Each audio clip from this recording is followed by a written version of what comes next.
Coucou à toi, bienvenue dans cette nouvelle douce letter, la douce letter du mois de mai. J'avais envie de te parler d'un sujet sensible chez les femmes. J'ai fait un petit test, un petit sondage sur Instagram pour savoir si vous alliez deviner ce que c'était ce sujet sensible et vous avez toutes trouvé la bonne réponse, donc je me dis oui, ok, c'est vraiment un sujet. Donc j'y vais, on va parler de nos corps de femmes. Ça a été un sujet très sensible pour moi par le passé. Aujourd'hui, je suis très en paix avec mon corps. Mais voilà, je sais ô combien, pour beaucoup de femmes, le rapport au corps, c'est un truc quotidien, pesant, chiant, lourd, un peu une guerre contre soi-même. Et on peut se faire subir beaucoup de choses, s'empêcher de beaucoup de choses, juste parce qu'on n'est pas bien dans son corps. On peut lui faire subir beaucoup de choses à défaut de le chérir et j'avais vraiment envie de parler de ce sujet avec toi aujourd'hui. Je suis allée un petit peu voir les chiffres avant pour me rendre compte de l'ampleur en fait, parce que pourquoi je fais cette vidéo à la base? Parce que je travaille 2 jours par semaine en ce moment dans une boutique de vêtements pour femmes et j'ai été assez scotchée de voir à quel point une fois qu'elles sortent de la cabine et qu'elles se regardent dans le miroir, 98% des mots qui sortent de leur bouche sont des jugements négatifs sur leur corps, sur leur poids, sur la façon dont le vêtement ne leur va absolument pas. Voilà, c'est un regard hyper critique et hyper dur qu'elles s'infligent à elles-mêmes. Et je le savais parce que je suis passée moi-même par là. Donc je savais ce que ça pouvait être. Mais là, je me dis, c'est plein de femmes, de plein d'âges différents, dans plein de morphologies différentes, du 34 au 46. Et je me dis, elles sont toutes insatisfaites de leur corps, qu'elles aient 30 ans, 40 ans, 50 ans, 60 ans, 70 ans, 80 ans. Parce que j'ai vraiment aussi des personnes d'un certain âge qui viennent dans cette boutique et je me dis, il n'y en a pas une qui est vraiment tranquille avec son corps. C'est très rare. Donc je me dis merde, il y a vraiment un sujet là, un sujet de société. Et justement, on va voir à quel point c'est un sujet de société. Donc je suis allée voir les chiffres quand même, parce que moi j'avais fait ce constat de ma petite vie, mais je me suis dit ok, allons voir les chiffres sur les troubles alimentaires notamment, parce que c'est ce qui se révèle en fait quand on n'a pas un bon rapport au corps. En tout cas, c'est vraiment un truc qui peut venir se mettre là dans la vie des femmes. Et donc j'ai regardé les chiffres de l'anorexie. Et ça touche principalement les adolescentes à partir de 12 ans. Donc 12 ans, c'est la 6e, j'adore. 6e, 5e quoi. Donc des tout petits enfants en fait encore. Et ça touche 1 à 2% de la population de cette tranche d'âge. Donc tu te dis, bon, c'est pas beaucoup, 1 ou 2%. Mais en vrai, en France, ça fait 40 000 jeunes filles. 40 000 jeunes filles, si tu les vois, tu les as mis devant toi, ça fait quand même beaucoup trop, de toute façon. Donc voilà, c'est assez énorme. Et moi j'ai fait partie de ces 40 000 jeunes filles quand j'avais 16, 17, 18 ans. Ouais, jusqu'à à peu près la naissance de ma fille, tu verras. Je t'en parle un peu plus loin. Et puis il y a aussi la boulimie qui est une autre réaction, un autre comportement du trouble alimentaire chez les femmes. Et ça touche essentiellement les femmes. À chaque fois, les hommes, c'est 1, 2, enfin c'est très peu chez les hommes. C'est vraiment les femmes qui sont atteintes de ces troubles alimentaires. Et voilà, c'est en gros la boulimie, ça peut commencer dès 11 ans et ça touche 3 filles pour 1 garçon, donc c'est 3 fois plus que chez les filles que chez les gars, et ça touche 2 à 3% de la population féminine au total, donc c'est aussi énorme, beaucoup trop. Voilà. Bon, ça c'est juste les chiffres un peu pour planter le décor et partir d'un constat sociétal et pas juste individuel, moi, Morgane, à Laval. Non, en fait, il se passe vraiment quelque chose dans ce monde qui n'est pas au service de l'amour de soi pour les femmes, de l'amour pour leur corps, du respect de leur corps, de l'estime d'elles-mêmes, de leur confiance en elles. Et voilà. Donc moi, la boutique, 2 jours par semaine, j'entends des trucs du style ça cache pas assez mes bras, je voudrais un t-shirt manche courte, manche longue parce que faut que ça cache mes bras. On a une collection printemps-été, madame, on a que des t-shirts manches courtes. Enfin, oui, mais non, moi je mets plus de t-shirts manches courtes, c'est fini pour moi, je cache mes bras. D'accord. Bon. Je peux pas me permettre de mettre cette jupe avec mon ventre, voilà, ça va être horrible, ça va être horrible. Non, je vais même pas l'essayer de toute façon parce que je sais que ça va être la cata. Et parfois elles cherchent une réponse à leurs doutes et elles osent poser ce style de question: est-ce que ça me fait pas des grosses fesses? La dame vient d'essayer un 34. Mais je vois pas où. Si toi t'as des grosses fesses, je veux dire, 98% de la population a des grosses fesses, donc non. Et quand je leur réponds avec honnêteté que non, souvent elles me disent: oui, mais vous êtes jeune, vous pouvez tout vous permettre, vous vous rendez pas compte. Ouais, peut-être. Bon, n'empêche que j'ai été anorexique de 17 à presque 22 ans, donc bon, si tu veux, voilà. Non, t'as raison, je dois pas m'en rendre compte, je dois pas savoir ce que c'est. Et puis, j'ai aussi le cas de femmes qui ont une 60aine d'années, qui essayent un super jean bleu clair en taille 36. Voilà, taille que la majorité des personnes ne portent pas, hein. La moyenne c'est 40-42. Et qui trouvent que ça la mincit moins que le jean foncé qu'elle a porté tout l'hiver. Donc non, c'est pas possible de porter un jean bleu clair, qui est pourtant une couleur super estivale. Et le clair pour l'été, on a beaucoup moins chaud dans quelque chose de clair, c'est beaucoup plus agréable. Et je me dis, mais d'où il faudrait qu'un jean nous amincisse en fait? C'est pas sa fonction première. Je veux dire, l'idée c'est que tu te sentes bien dedans, que tu puisses faire ta vie dedans. Voilà, il doit être... ça doit juste être cool d'être dans ce jean. Et bon bah oui, accessoirement que tu te trouves belle, mais je pense pas que ce soit le jean le problème. La racine, elle est beaucoup plus loin que ça.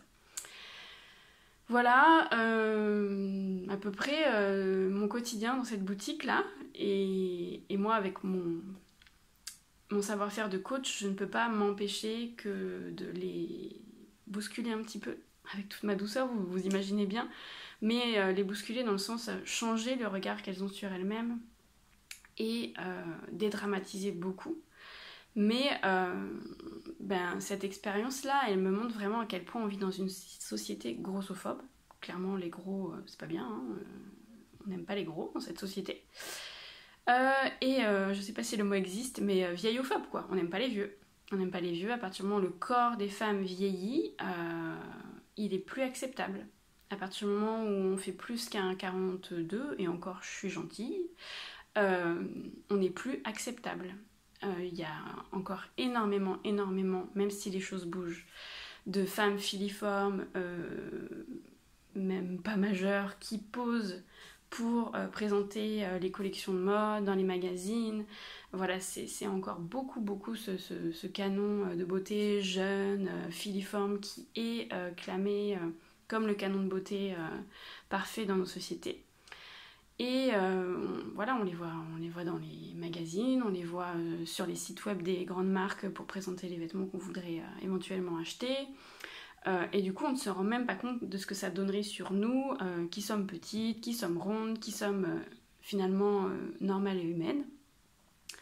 Et puisque quand ça arrive à la maison, cette fringue qu'on a commandée sur le net, elle ne nous va pas du tout comme sur la photo de la mannequin, on se dit de toute façon, c'est moi qui ai un problème. Ça ne me va pas, voilà. Tout est fait pour qu'on se réfère à ce canon de beauté qui est inatteignable. Moi, des fois, je rigole avec les dames qui viennent à la boutique parce qu'elles repèrent une robe qui est en photo dans la boutique et qui est en photo sur un mannequin de 20 ans qui fait 1m80 et 55 kg. Et elles me disent: oui, mais moi, ça va pas m'aller comme ça. Et je dis: mais oui, mais vous avez pas la vie de cette jeune femme qui ne mange que des endives et qui fait 1m80 pour 55 kg. Donc forcément que ça ne vous ira pas comme ça, mais on s'en fout en fait. C'est pas ça le but, c'est pas de ressembler à cette femme qui mange des endives toute la journée. Donc laissons cette idée de côté, revenons à vous, quoi. Et même les mannequins dans les vitrines, donc quand vous vous baladez dans un centre-ville, tous les mannequins des vitrines, c'est des tailles 34. Donc en fait, on vous scande tout le temps, c'est le corps filiforme, le bon. Mais personne n'est vraiment comme ça, très très peu de personnes sont comme ça, et j'ai envie de dire, le problème de fond, c'est que même les femmes qui sont dans ce canon de beauté ne se sentent pas forcément bien dans leur peau, tout simplement parce que au-delà de l'anorexie ou de la boulimie qui sont voilà, un peu les maladies troubles alimentaires qui peuvent vraiment impacter notre rapport à notre corps et notre rapport à la nourriture, il y a un truc que j'ai vécu et que je vois du coup dans le propos de ces femmes qui se regardent dans le miroir en sortant de la cabine, c'est cette dysmorphie. Elles souffrent de dysmorphie et j'en ai souffert quelque part aussi parce que à un moment je faisais 37 kilos pour 1m62. Ouais, c'est vraiment pas beaucoup. Ben, je me trouvais toujours grosse, je trouvais toujours que mon ventre il était rond et rebondi et que je voulais le cacher parce que j'avais une déformation dans mon esprit de mon corps. Je ne me rendais même plus compte des contours de mon corps. Et je vois cette même chose, c'est ces femmes qui rentrent dans du 36 et qui me disent j'ai des grosses fesses. Ben non, objectivement non. Et quand bien même ce mot grosse, eh ben, il est tellement teinté d'une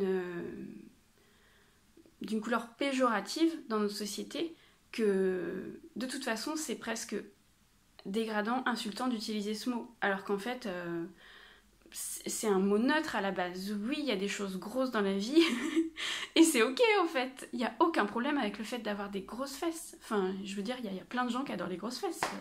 Voilà, et puis notre corps, c'est notre véhicule pour la vie, donc en fait, on n'a même presque pas à avoir ces jugements négatifs sur lui-même. Il nous rend déjà tellement service au quotidien. Et si on prend un tout petit peu de recul en disant ok, j'ai reçu peut-être même dans mon éducation, dans tout ce que m'envoie la société, une image que la femme elle doit être comme ci comme ça, mais moi en fait est-ce que c'est vraiment ça que j'ai envie d'être, est-ce que vraiment j'ai envie de, malgré moi, hein, souvent c'est très inconscient, de suivre ces dictates et d'accepter d'être jugée et de me juger sous toutes les coutures, sur mon petit bourrelet, sur mes vergetures, sur la petite tache que j'ai sur le visage, en me disant non, non, tout ça il faut que je le cache, il faut que ça soit lisse, il faut que ça soit... Est-ce que vraiment j'ai envie de vivre ça? Et je sais qu'il y a plein de femmes qui vont me dire ben non, évidemment, mais observez-vous et allez traquer ces petites voix intérieures en vous qui jugent encore les choses peut-être sur lesquelles il y a peut-être des choses sur lesquelles vous êtes complètement ok, mais je suis sûre qu'il y a encore des choses où vous dites ah non, pas ça, ça je le cache. Non, non, ça je mettrai jamais ça parce que moi je suis petite et du coup ça me va pas, et puis alors que vous kiffiez cette jupe en vrai, mais voilà. Donc voilà, moi je suis fan de quelques marques qui ont choisi de mettre en valeur leurs vêtements, même leurs sous-vêtements, avec des femmes de toutes les couleurs de peau, de toutes les tailles, du 34 au 56, hein, et de toutes les tailles aussi en hauteur, et toutes les tailles en largeur, toutes les morphologies, et des femmes qui ont de la cellulite, qui ont des vergetures, qui ont des bourrelets. Bah ouais, parce qu'en fait, moi j'arrive vachement plus à me projeter dans une femme petite qui a un corps avec des vagues en me disant ah oui, si j'achète ce vêtement ça va rendre ça sur moi, que de me dire bah la meuf filiforme c'est pas moi quoi. Puis moi je suis pas 1m80 donc de toute façon sa super robe ça rendra rien sur moi, ou je sais pas ce que ça va rendre sur moi. Et je me sens beaucoup plus acceptable avec mon corps qui est ce qu'il est en fait. Donc il y a quelques marques comme ça que moi j'adore et qui commencent à casser ce truc là quoi de la mannequin filiforme, et continuer, acheter ces marques là, si vous en avez sous le coude, envoyez-les moi parce que j'adore les découvrir. On peut vraiment être éthique dans sa communication et dans le respect des femmes, de la diversité, de la richesse des corps, de la multiplicité des corps, Parce que c'est ça la richesse de ce monde, quoi. C'est qu'on est toutes différentes et c'est vraiment une richesse. Moi, je prône ça dans mes accompagnements, je prône ça dans mes cercles de femmes et je me dis, mais il est temps que la société s'y mette, mais vraiment, parce que c'est pas possible de reléguer les vieilles au placard, les grosses au placard. Non, elles représentent un énorme pourcentage de cette société et elles sont magnifiques, ces femmes. Elles sont intelligentes, elles sont belles, elles ont des choses à dire, elles ont des choses à vivre, donc laissons-les. Encourageons-les à être elles-mêmes et à s'aimer. Donc voilà, maintenant que j'ai fait ce constat, j'avais envie de te donner quelques petits punchlines, pépites, pour que tu puisses te sentir bien avec ton corps et avec ses parfaites imperfections. Donc je te parlais tout à l'heure de dysmorphie. Et la dysmorphie, c'est le fait de se voir d'une façon, de voir les contours de son corps, de voir son corps d'une façon complètement déformée par rapport à la réalité. Et je sais que beaucoup de femmes en souffrent et j'ai envie de vous inviter à regarder autrement votre corps et à dézoomer. À dézoomer parce que très souvent on complexe sur le petit bourrelet qu'on a sur le ventre, le petit bourrelet qu'on a là, le petit pendouillage de bras, je sais pas, le grain de beauté qu'on a à un endroit qu'on n'aime pas ou qui a une forme qu'on n'aime pas et qu'on veut cacher. Et c'est des toutes petites parties de notre corps, ou en tout cas ce n'est qu'une partie de notre corps, et on met le focus là-dessus et on est complètement omnibulé par cet endroit alors qu'en fait on oublie tout le reste et l'ensemble de notre corps. Et au-delà de dire regarde-toi dans la glace et regarde ta silhouette, en fait tout le monde s'en cogne de ces petits détails, des fois on les voit même pas, les autres ne les voient même pas. Moi j'ai une femme qui essayait une robe rouge, ça lui allait super bien, elle avait la peau mate, c'était super joli et elle me disait mais est-ce qu'on voit pas le petit bourrelet là? Et en fait avant qu'elle m'en parle, j'avais jamais vu qu'elle avait un petit bourrelet là. Mais du coup, ça a pris une demi-heure de se regarder dans la glace pour voir si vraiment on voyait pas le petit bourrelet.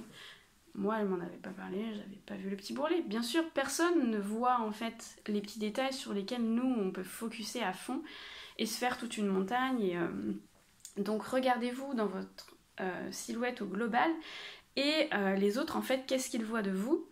Votre allure, votre silhouette au global, votre énergie, votre charisme quand vous rentrez dans une pièce.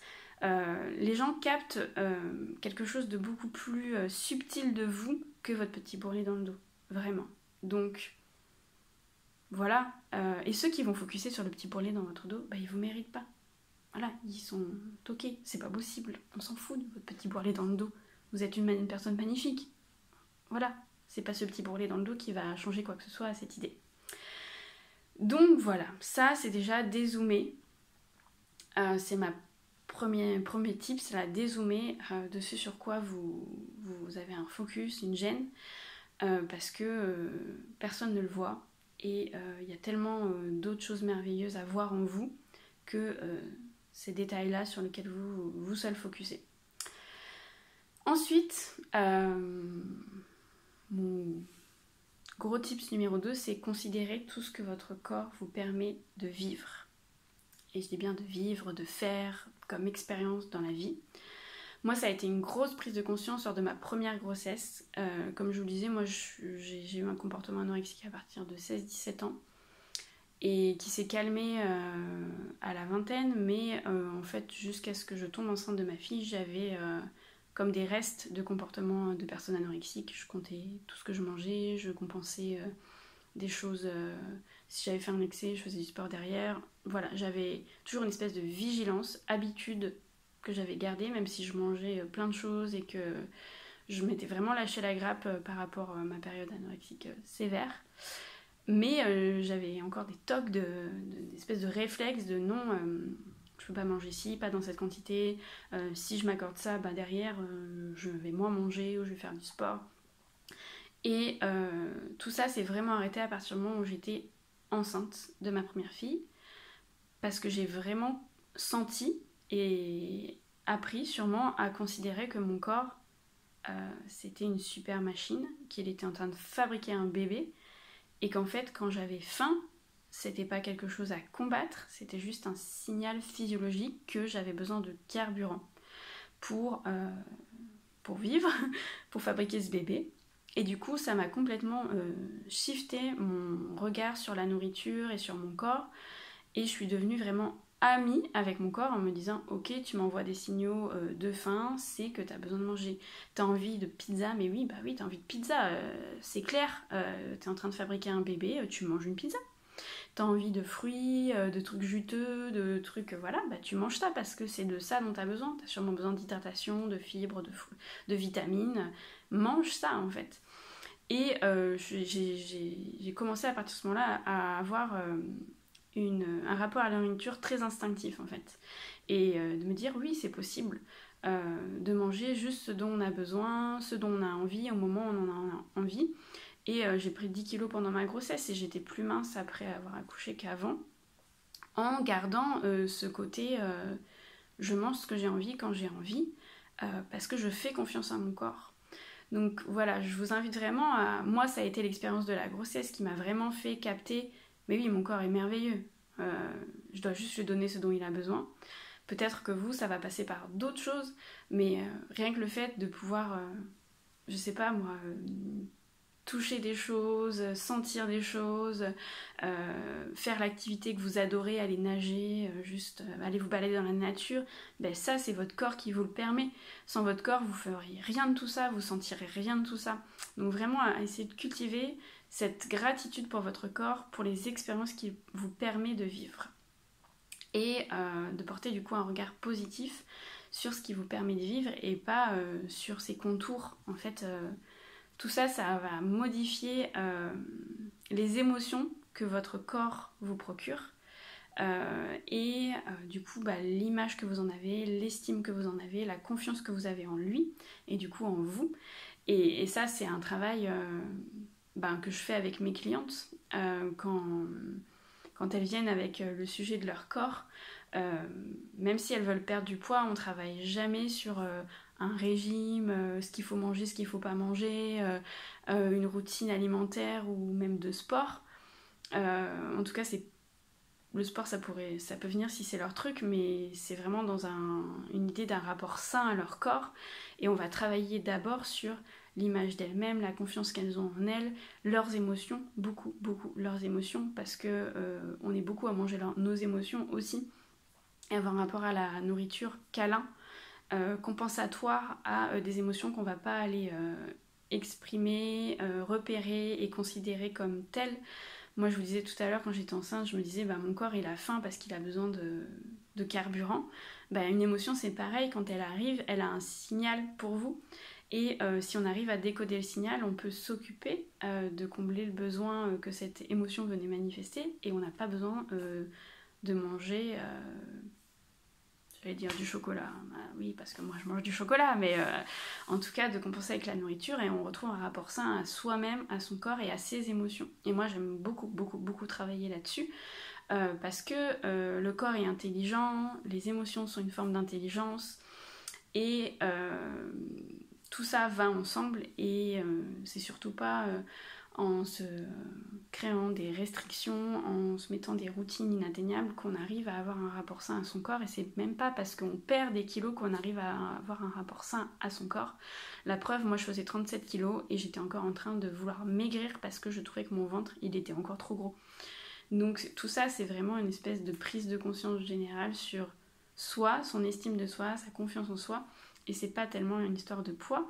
J'ai un autre exemple aussi d'une cliente qui voulait perdre 10 kilos. C'était son objectif de coaching. Et en fait, au fur et à mesure des séances, elle m'a dit, mais en fait, tout ce pourquoi je voudrais perdre 10 kilos, je l'ai déjà, c'est déjà accessible dans ma vie, en fait, même avec ces 10 kilos. D'ailleurs, c'était 9 parce qu'elle en avait perdu un en cours. et en fait, mon objectif, c'est pas vraiment de perdre ces kilos, c'est de m'autoriser à vivre comme si je les avais pas et de considérer que c'est ok de les avoir pour l'instant parce que je suis devenue maman, donc c'est normal, que j'ai encore du poids à perdre, et d'accepter pleinement que ces 10 kilos soient là et presque de les aimer et de vivre comme si elle les avait perdus, de s'autoriser à vivre comme elle les avait perdus. Et ça demande de l'amour de soi, de la confiance en soi, et c'est là-dessus qu'on a bossé. Et finalement elle me dit je vais quand même les perdre j'ai envie de me lancer le challenge de les perdre, mais comme un jeu, comme un défi, que je peux me prouver à moi-même que oui, je peux le faire. Et vous voyez bien que perdre 10 kilos par jeu, par challenge pour soi-même, c'est complètement différent que de se faire un combat de il faut que je perde 10 kilos, je ne suis pas une personne aimable, ou je n'ai pas le corps qu'il faut tant que j'ai pas perdu ces 10 kilos. On n'est pas du tout dans la même énergie. Et ça, c'est la magie du coaching, c'est vraiment remettre les choses à leur place et les considérer pour ce qu'elles sont et ne pas se tromper d'objectif ou de façon de l'atteindre. Moi, mes clientes, je veux qu'elles atteignent leurs objectifs dans le plaisir, dans le fun, et qu'elles se régalent de vivre le chemin qu'elles ont à vivre et que ça soit absolument pas une corvée dure, un combat. S'il y a bien une personne avec qui on peut éviter de se battre, je pense que c'est soi-même, donc autant le faire. Voilà, donc bossez sur votre vie émotionnelle, les filles, votre estime de vous, votre confiance en vous, car cela peut largement suffire à entretenir un rapport sain à votre corps, un rapport d'amour à votre corps, et développer de la gratitude pour tout ce que votre corps peut vous permettre de vivre au quotidien. Et puis, dézoomer sur les petites choses qui vous tiquent. Et regardez-vous avec les yeux de l'amour. Prenez, comme je dis sur mes clientes, on va prendre l'hélicoptère. Et on va vraiment aller voir de très très haut ce que vous voyez de très très près là. Et on va découvrir tout ce qu'il y a autour de ce que vous voyez là. Et on va découvrir que vous êtes sublime, même avec vos fesses plates, vos bourrelets, vos vergetures. Et que vous avez en fait un potentiel énorme. Et oui, des fesses plates, et des petits bourrelets et des vergetures. Et on s'en fout, vous êtes sublime. Il n'y a tellement pas que ça dans votre vie. Donc vive les vergetures, vive les pieds cornés, vive les poils, et bisous d'amour. Voilà. En tout cas, si vous avez envie de faire ce travail de rapport sain à votre corps, venez me trouver. C'est quelque chose qu'on peut faire ensemble à travers le coaching du rêve à la réalité. Vous avez déjà un corps de rêve, les filles, donc il suffit juste de changer d'angle et de rapport à vous-même pour le voir et le vivre. Allez, je vous embrasse, j'espère que cette vidéo vous aura plu. C'était un peu long, mais c'était important. Voilà, bisous bisous.